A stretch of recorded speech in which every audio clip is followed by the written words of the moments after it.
Tiga. Assalamualaikum warahmatullahi wabarakatuh. Perkenalkan, kami dari kelompok 8 akan memaparkan materi kami. Tapi sebelum kami masuk materi, izinkan kami memperkenalkan diri kita masing-masing. Saya sendiri, Asep Sunanda dengan NIM 24 OSP 131. Saya Nur Ainung dengan NIM 24 OSP 145. Saya Zahratul Aslia dengan NIM 24 OSP 152. Saya Jat Fauzan dengan NIM 24 OSP 138. Baik, di sini kami akan memaparkan tugas dari microcontroller dengan judul perancangan alat penyortir buah kelapa sawit dengan menggunakan sensor warna dan microcontroller Arduino. Baik, adapun latar belakang dari perancangan alat sortir buah kelapa sawit berdasarkan tingkat kematangan menggunakan sensor warna dan microcontroller Arduino. Industri kelapa sawit merupakan sektor penting bagi perekonomian Indonesia.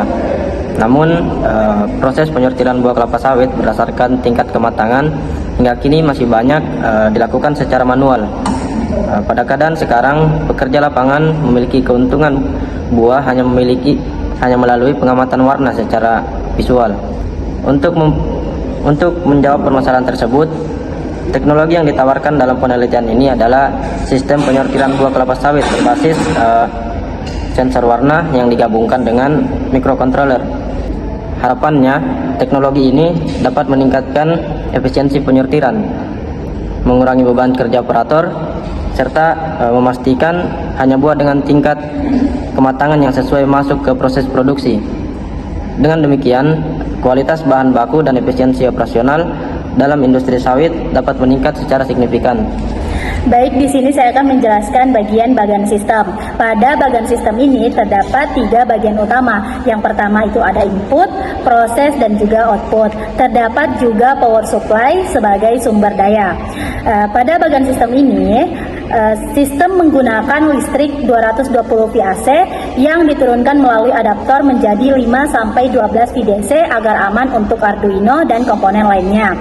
Pada bagian input terdapat sensor infrared yang mendeteksi keberadaan objek dan sensor warna yang membaca warna objek.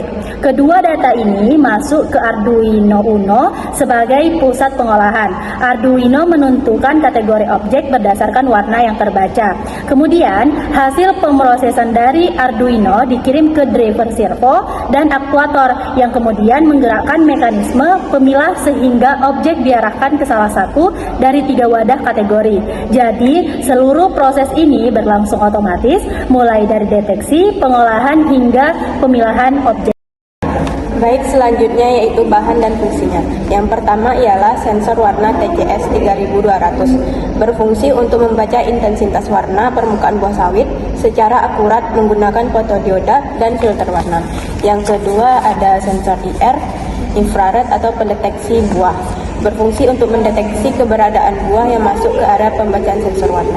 Yang ketiga ada microcontroller Arduino, berfungsi sebagai otak sistem yang memproses data dari sensor IR dan sensor warna. Yang keempat ada driver servo atau motor driver, berfungsi memperkuat sinyal keluaran dari Arduino sehingga mampu menggerakkan aktuator atau servo dengan daya yang cukup untuk proses penyortiran buah. Yang kelima, servo motor, berfungsi mendorong atau mengarahkan buah ke wadah yang sesuai berdasarkan perintah dari Arduino. Yang keenam ada conveyor, berfungsi sebagai media transportasi buah menuju sensor dan aktuator. Yang ketujuh ada power supply, berfungsi sebagai sumber daya untuk Arduino, sensor dan aktuator. Yang kedelapan ada rangka atau chassis alat, berfungsi sebagai struktur penopang seluruh komponen mekanik dan elektronik. Yang kesembilan ada kabel dan konektor, digunakan untuk menghubungkan setiap komponen elektronik agar sinyal dan daya dapat mengalir dengan baik. Yang terakhir ada wadah penampung buah, berfungsi untuk menampung buah sawit yang telah tersortir menjadi kategori matang. Baik, di sini saya akan melanjutkan pembahasan mengenai materi ini. Sekarang kita masuk ke pembahasan flowchart. Nah, penjelasan flowchart sistem sortir buah sawit otomatis. Flowchart ini secara sistematis menggambarkan alur kerja alat penyortir buah kelapa sawit berdasarkan tingkat kematangan, di mana proses klasifikasi utama didasarkan pada pembacaan warna menggunakan sensor warna. Nah, di sini tahap pertama yaitu tahap inisiasi dan input. Proses dimulai dari tahapan mulai dari inisialisasi, di mana mikrokontroler Arduino Uno dan sensor warna diaktifkan dan disiapkan. Selanjutnya, buah sawit dimasukkan ke area pembacaan sensor. Yang kedua, tahap pemrosesan data. Nah, setelah buah masuk, sistem melakukan pembacaan sensor warna buah. Data warna yang dapat kemudian dilanjutkan ke langkah proses data dibandingkan RGB. Di sini nilai-nilai komponen warna RGB yaitu red, green, blue dari buah dibandingkan dengan nilai ambang batas yang sudah ditentukan sebelumnya untuk setiap kategori kematangan. Nah, untuk tahap ketiga yaitu tahap pengambilan keputusan dan klasifikasi, di mana sistem menjalankan serangkaian proses pengambilan keputusan berantai. Yang pertama, sistem memeriksa apakah warna buah jingga kemerahan. Jika ya, buah segera diklasifikasikan sebagai matang. Jika tidak, sistem memeriksa apakah warnanya hitam kemerahan.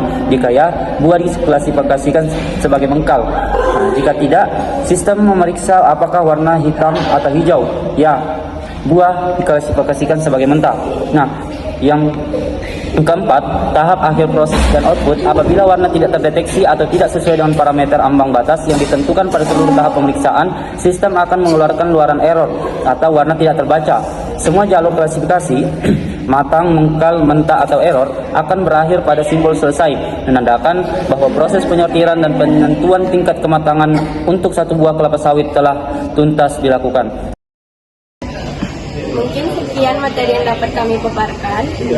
Semoga bermanfaat bagi teman-teman saya. Kami akhiri.